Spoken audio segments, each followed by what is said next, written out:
Because when you look at, SMLZ in particular, very immobile on that Victor. So if you can have Xiao Zhu lock him up as the Jarvan in the Cataclysm, well, then it becomes a lot easier for the likes of Wuji to send a few Mystic shots his way. For even if you're looking at Hua Tian to try and land a Scatter the Weak on him, and as we were saying, just get this Victor off of the Rift. So it makes sense in my respect the way he's going, but the way he's going for the the, the Knight's Bell. So we're in full AP. I'd make magic resist item in this early game because yes, Xiao Yun or the Xinjiao even can as well, but it's not going to be as much as the backline is really going to do. Exactly. I mean, I would think the likes of a Locket of the Iron Solari, because you do have a Tahm Kench. You could always build a Knight's Vow Kench and, have Jarvan build a little bit of damage for the team. But Rogue Warriors is saying, no, we don't need more damage. We need something to keep the rest of our team alive. So, very confident in the fact that this Jarvan simply needs to be the front line so everyone else can do the damage required. And we'll certainly be seeing a lot of damage this game. It's just a question of where those outlets are going to be. And again, we're seeing very much a slowdown in this game. We were looking at 16 minutes and, every other tower was down. We assumed that the same was going to happen, where there was just going to be Sunin ramping up the speed in the game, trying to push on towards the next bout of turrets. But instead, the game is slowing down, and this offers a little bit of respite for Rogue Warriors to. This is exactly what they wanted to see. Let the game slow down, get Wuji towards his items. You can see he's got that second tier now stacking, so he's getting to a good spot. Xiao Yun has the Triforce completed, the Tiamat as well, working up towards, I'm assuming, which is going to be that Titanic Hydra as well, get that little bit of tankiness against Xiao Al, and now we're starting to see them getting into a decent spot. So you kind of look at Sunin Gaming and go, okay, guys, what the game plan here? Baron is on the cards. That's what I'd like to see them start putting pressure towards and see if they can bait Rogue Warriors into these bad fights before the split push from Xiao Yun starts to take hold. Exactly, and you mentioned the fact that the game has slowed down, that the side of Sejong really haven't been able to do a whole lot with the lead that they've generated for themselves. And the real question becomes, why is this the case? And we might have to answer it. We're seeing it in the first play for a bit. The Jax might be in a little bit of bubble. It's a 2 versus 1. A lovely Equinox tried by time, but they have to be a little careful. The Fear Beyond Death does not connect, however, so Jax may even potentially be able to get out of this Benny one Hill alive. music. This is Benny Hill music, indeed. Peke's Great Escape Part 2. Can he get over the walls? The real question, he will not be able to. A beautiful Ring of Frost into the Frozen Tomb combo from Maple. Make sure that Benny Hill has nowhere to run. Now he gets sandwiched in the enemy jungle, and it's now going to be pretty much a go button for the rest of Sunin as they start to try and push in towards this Baron. Want to see if they can get control of this area, but what does that pick actually gain them right now? Because I was expecting them to start pushing in the mid lane, go for a turret, but with all of the running around that happened from Xiao Yun, we kind of just end up in a stalemate. So yes, it's a kill that does go over, but they're not losing anything more. But also, you have to look at what was used. And of course, Maple was forced to use the Frozen Tomb to lock down the Jax. So, such a critical ultimate. They said to themselves, well, with this ulti down, we can't really afford to be too aggressive. So I kind of like the way they're not trying to push their momentum and simply saying, okay, we got the pick, let's take the gold and the pressure it can offer us, and then slowly push it rather than, trying to force the acceleration. Yeah, but I do get a little bit worried when I'm not seeing this acceleration pushed from the side of Sunin. They want to make sure that they're not getting outscaled. Like that is very much the case here. That is on the cards for Rogue Warriors, where you get the Jax to be an absolute monster. Hua Tian is able to just remove his positions, and Wuji as well. Like Ezreal no longer is just the mid game carry that we used to expect him with the rework and with the new builds that are coming in. This guy does pack a punch in the later stages, and he's got a heap of mobility as well to avoid Hacker, to avoid Joel and Maple. So it's going to be very difficult to lock him down. So the longer this game goes, the more opportunities are there for Rogue Warriors to actually take over this game. And I don't see an opportunity for Joel to even get out of a lane versus Xiao Yun, because we've seen plenty of times when you've got that attack speed starting to ramp up with the Jax, he can take those turrets incredibly quickly. Oh, definitely. So I'll have to see when he does get that Titanic. Of course, I think the side of Rogue Warriors are that this game will be going the yards as Wuji has started building his second tier item to stack up with that Trinity Force. So he's basically saying, okay, if you guys want to start this game, that's fine. I'm going to scale just as well. Yeah, and that's the name of the game right now for Rogue Warriors. And I like now what we're seeing for Sunni. Get in, get the vision control down, then you can try and make the big plays. If it's impossible for Rogue Warriors to know where you are, well, then you're able to start to rotate through this jungle, even down towards bot lane. And it makes it a lot more difficult, say, for Zhao Yun, who now might find himself caught out underneath that tier 2, but you can see that because of the pressure that's been exerted in that jungle, he's got to back away, he can't defend the turret, and now soon they start to get those structures. Indeed. Chaos Storm even being dropped here. Teleports as well. They want to try commit, but can they lock down the priority targets? The Urgot cutting them off. Jax, he has gotten access to the backline, but he is by himself. The Urgot as well wailing away on this Tahm Kench. Fear Beyond Death is not available. Was used to try and generate a little bit of pressure, but no one dies. There's a lot of skirmishing right now. Yeah, they do get the teleport from Zhao Yun. You can see Huatian is pretty low, whereas there's multiple healthy members on Sunni. They might try and bait this Baron, see if they can get Rogue Warriors in towards this pin, and that's exactly what's going to happen. We have to see if Sunni are going to turn. Exactly. The teleport is coming in. Jax is nearby as well, but they aren't exactly looking healthiest. Can they get the turnaround? Maple not electing to follow into the Frozen Tomb. Now they can meet into the fight. They're fighting the choke point. Can they get the lockdown is the real question. The side of Seong are not fully committing just yet, but they managed to take down the Jax. Now they are taking control of the fight. The Tahm Kench is not long for this, but he will get taken down. Tendo Tsuchi as Hacker grabs himself one, forcing the Arctic shift out of the Ezreal, and not very chokeholdy fight, but looking really good for the side of Seong as they could look onto Baron once again. And that's exactly where Sunni wants to fight, is in these choke points. They've so much zone control with Maple, with SMLZ, and even with Hacker and Zhao Al to a certain extent as well. So now they're back on this Baron. Wuji, though, is trying to put down the poke. Oh, Maple going in. Can he get the proper lockdown? It doesn't look at it. They are simply skirmishing on Baron. Sorta actually goes down. Can they steal it now? It's a real question. Ezreal picks himself up. They steal the Baron as well. Warriors crush down Soyoung. Soyoung took way too long. A pentakill coming out for Wuji's Ezreal. What in the world just happened? Soon, you had everything. The world was your oyster. And instead, they decide to throw themselves at the big purple worm. And as always, someone is going to throw at it. And it's going to be Rogue Warriors who are there to mop up the just desserts.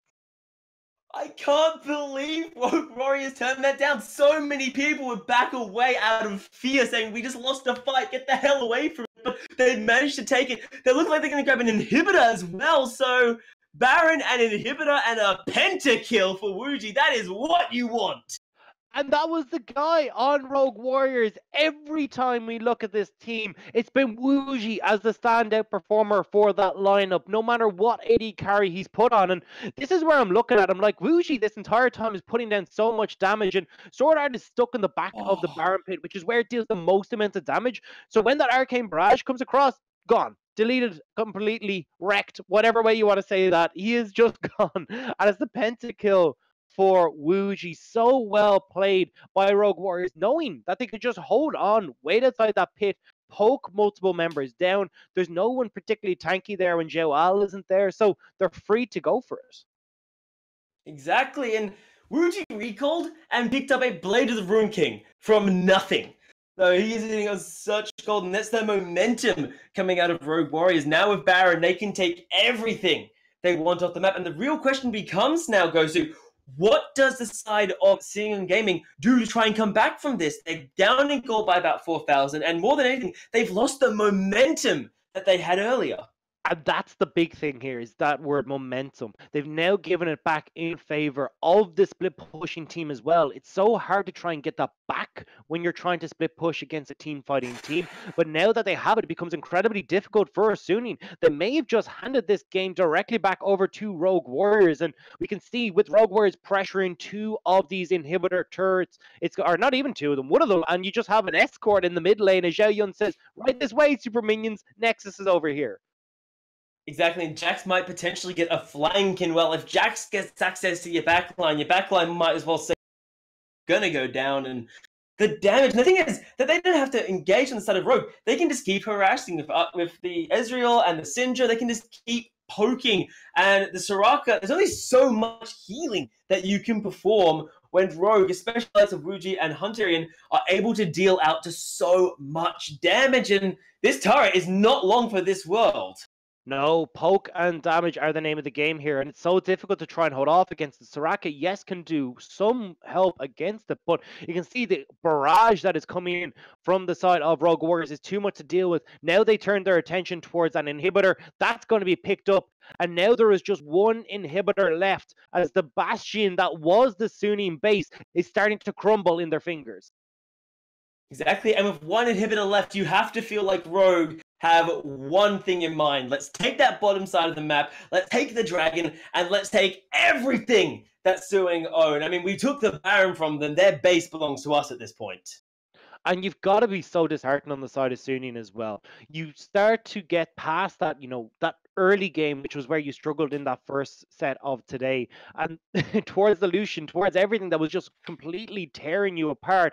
You think you're in a good shape, but unfortunately, just one mistake hands this entirely back over towards Rogue Warrior. And now we're looking at the very real possibility that Rogue Warrior sitting bottom of the table might 2-0 Sunnian, who had looked so good and so indomitable in that second position on the table.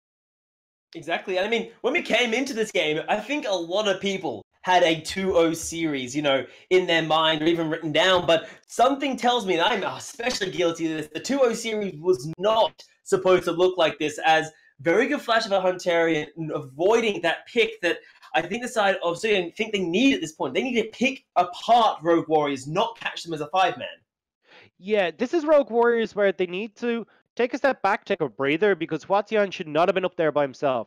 Jackson Jabrin were only just coming out of the base. He was way too far up, and that might have been the opportunity for Sunnian to turn that around and get some control back on this game, but weren't quite able to find it with a nice flash away, and now they're back into this game of, just trying to dodgeball, essentially, underneath this turret.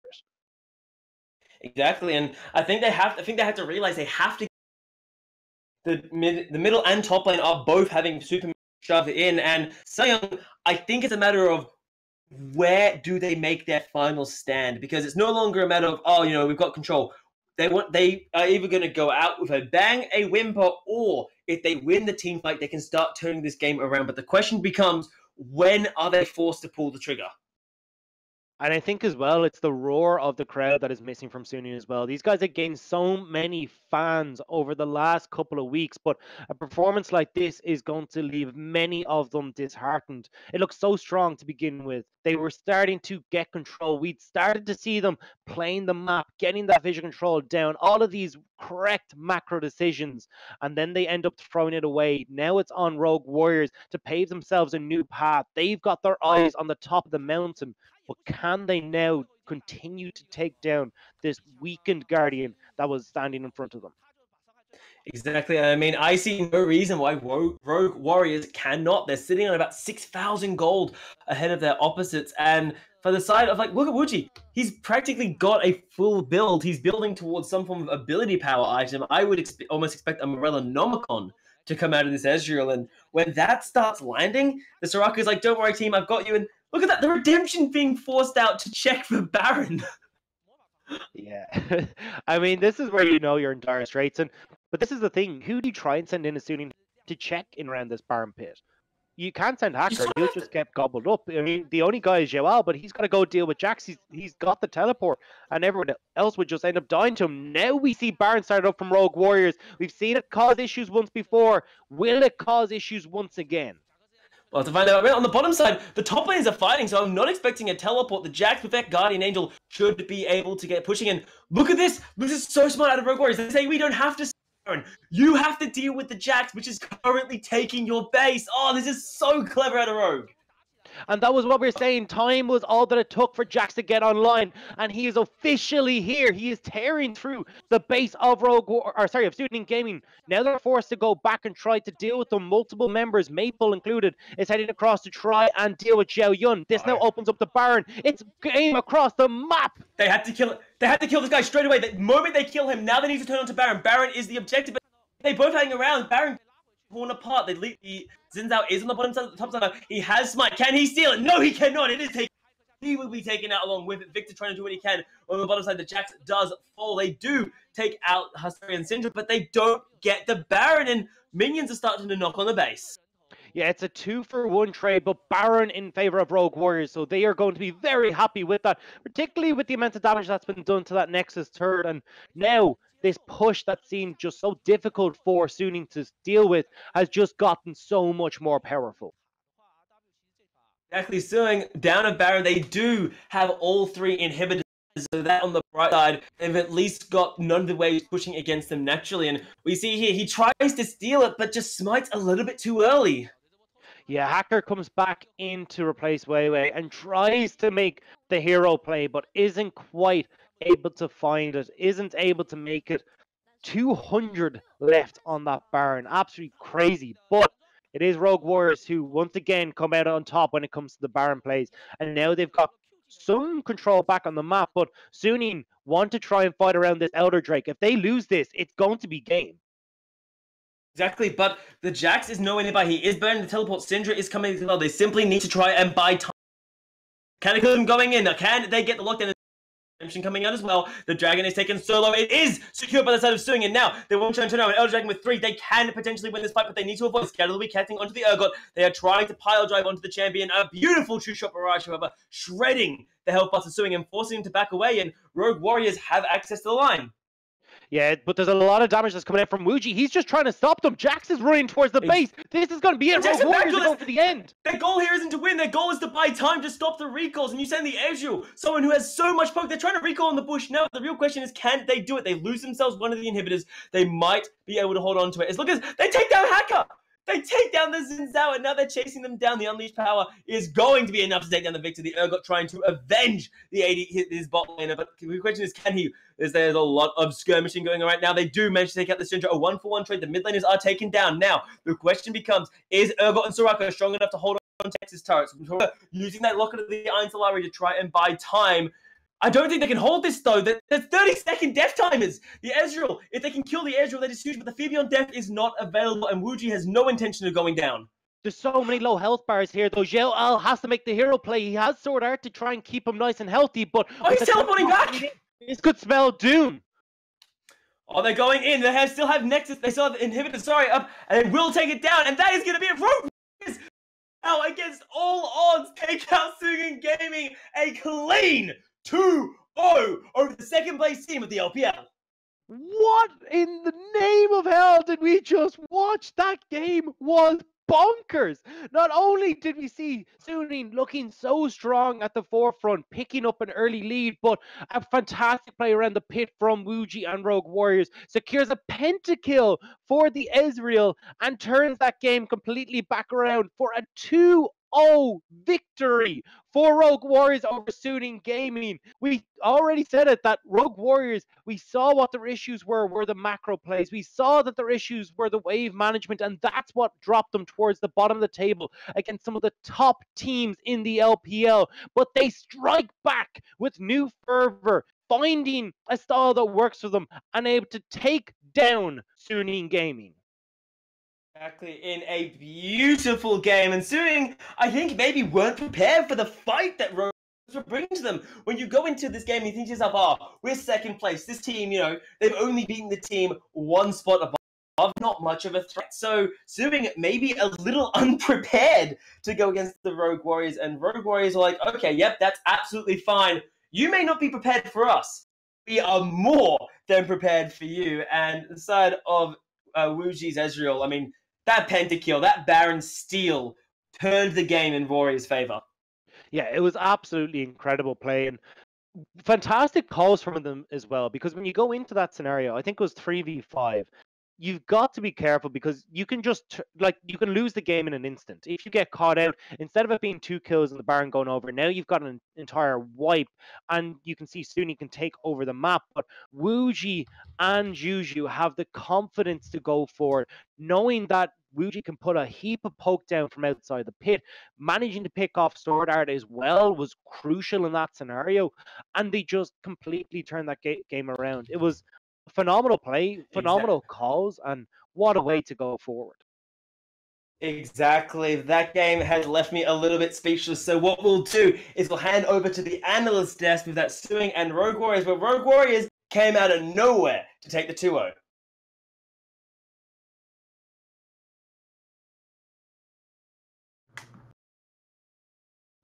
Thank you, Eados and Gosu Dreams. We are back on the desk to talk about Rogue Warriors, a 2-0 over Suning Gaming. Guys, what?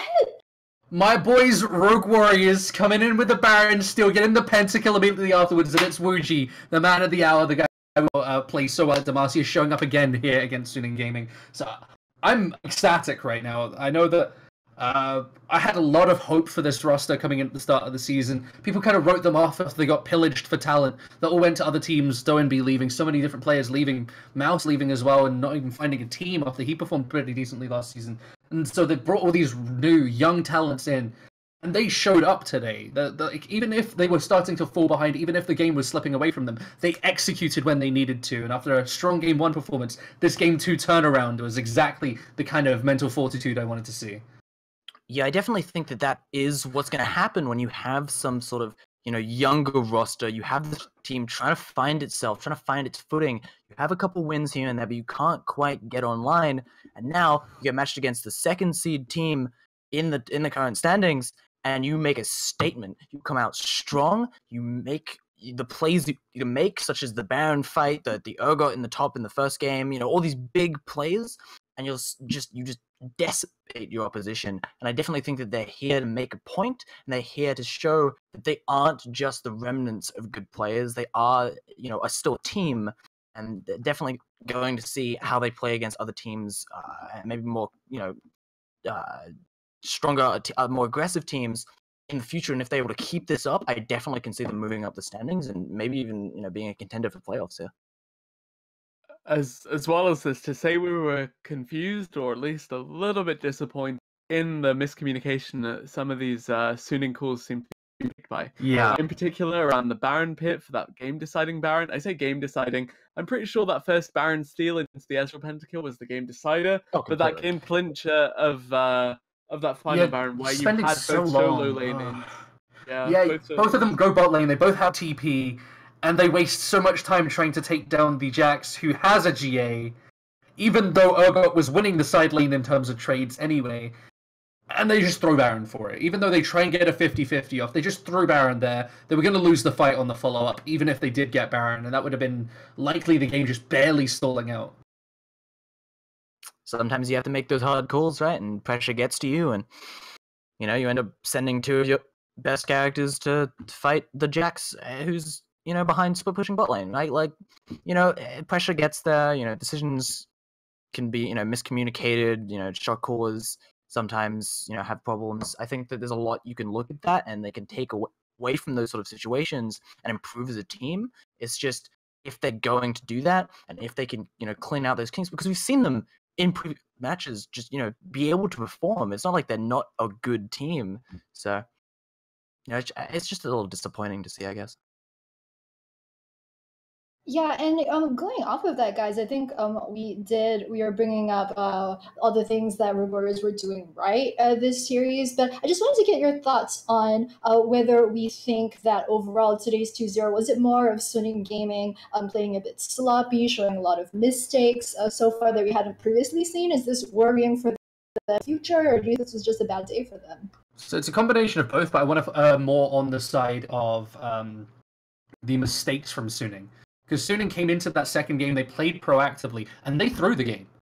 They had the game fully under their control. They had a massive gold lead. They gave a pentakill to the hardest scaling member on the opposing team, and a Baron at the same time giving 1.5k just from the Baron going over, losing an inhibitor immediately off the back of it as well. It's just, they threw that game after they had full control. So the mistakes from Suning were crucial. In game 1, they fell behind and struggled to get back into it after they got a good lead in the bot lane again in that game. They went 4-0-1 and made mistakes that threw the game. They really need to shore up these issues, and their mid to late game shot calling fell apart, and that just can't happen if you're meant to be one of these top 2, top 3 contenders, as they were tied second place coming into today.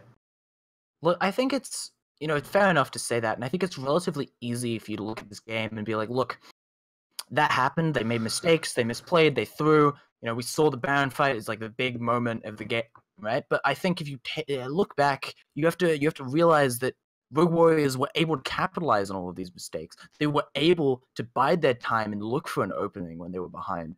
They made those things happen. They made the proactive team fights. They looked for these moments. And I think you have to give credit where credit is due. And I would have to side with Rogue Warriors on this one and said that they played out of their minds this series. Yeah, 1 and 5 top lane definitely deserved to win that game after performing awfully the entire laning phase. Okay, let's not talk about the Jets.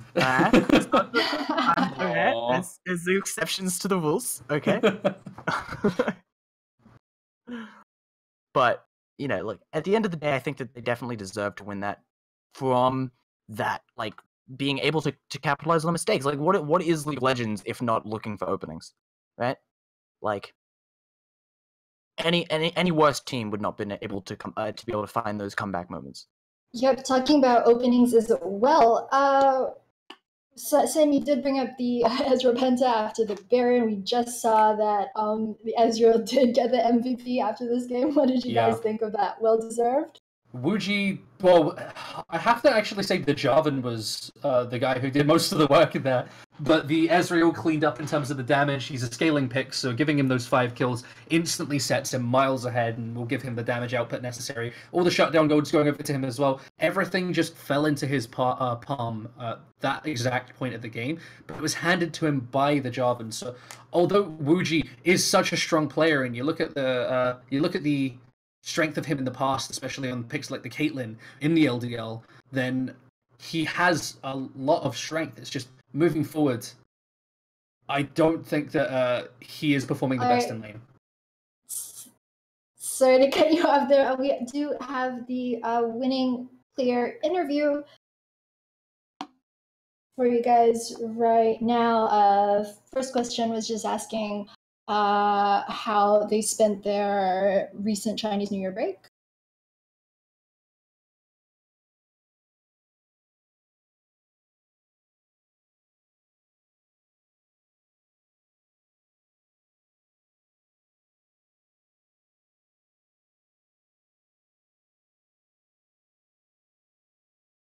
So the second question was about how the team played today, how they managed to clinch that victory, and just what was the overall mood within the team. So he said that the team played very calm and collected for today, despite the way that the game was going. Sometimes they just were able to come together as a team and just not do dumb things.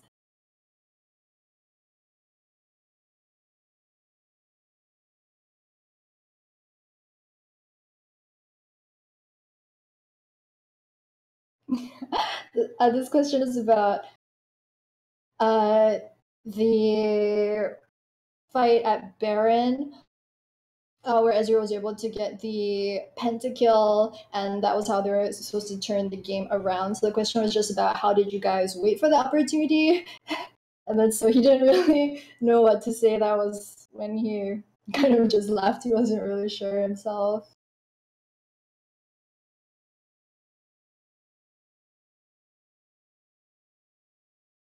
他的操作很强，就是缺点经验吧。缺点经验，但是在这几局比赛当中都是发挥的非常的不错的，感觉输出也打得非常的足，也经常。 Pretty good, but 那一些我们的奇亚来到赛后采访的环节，那接下来就到了我们战马之时的粉丝握手会环节。今天的5位幸运儿呢是4排11座、4排25座、5排23座、9排4座、6排5座。恭喜以上幸运的召唤师。那接下来呢，我们要把其他的选手们请上台，有请。我们的第1位已经走上了台，迫不及待了。Interview for today. 有请我们的 guys for watching our unofficial LPL stream for today. Just to recap, you guys missed any of the matches. FPX beat LGD 2-1. Rogue Warriors had a shocking series upset victory 2-0 over Suning Gaming. The official LPL broadcast will be back tomorrow. if you guys are going to catch that. But we will be streaming again on Friday, and Friday's matches are going to be IG versus SDG, followed by Suning versus EDG. So thanks everyone for tuning in for today, and hopefully we'll see you guys back on Friday. Brings me right back to you. I try to walk away, but you're loving like cocaine. Now when she in my bed, I think of you instead. When you're under me, girl, I'm under pressure. You always find a way to cave me in. I try to drown you out, now it's sink or swim. You don't know what you do to me. I'm sleeping with the enemy. You always find a way to cave me.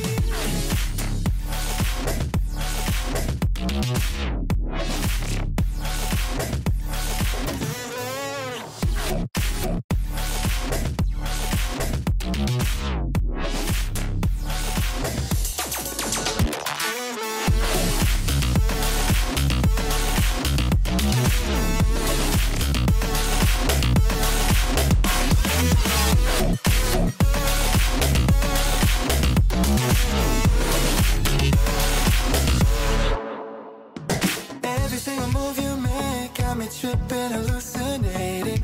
High off in your body, girl, your kiss is my ecstasy. She gives me what I want, but you give me what I needed. When you lose your clothes, I lose my senses. You always find a way to cave me in. I try to drown you out, now it's sink or swim. You don't know what you do to me. I'm sleeping with the enemy. You always find a way to cave me.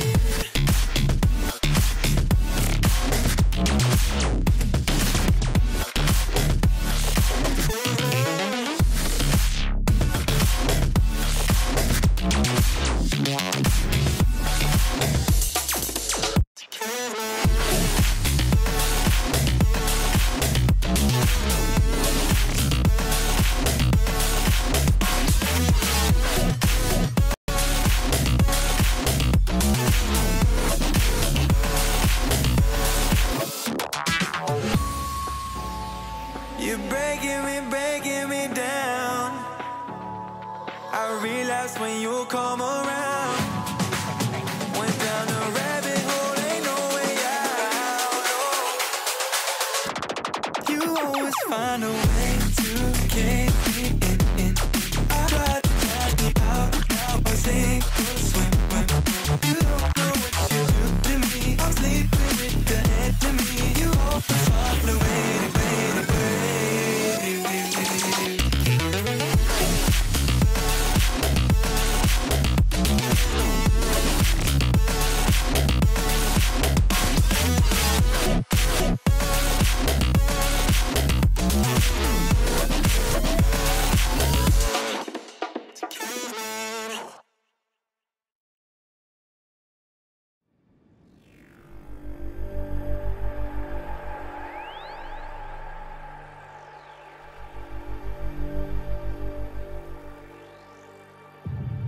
选手是正常转会，不可能有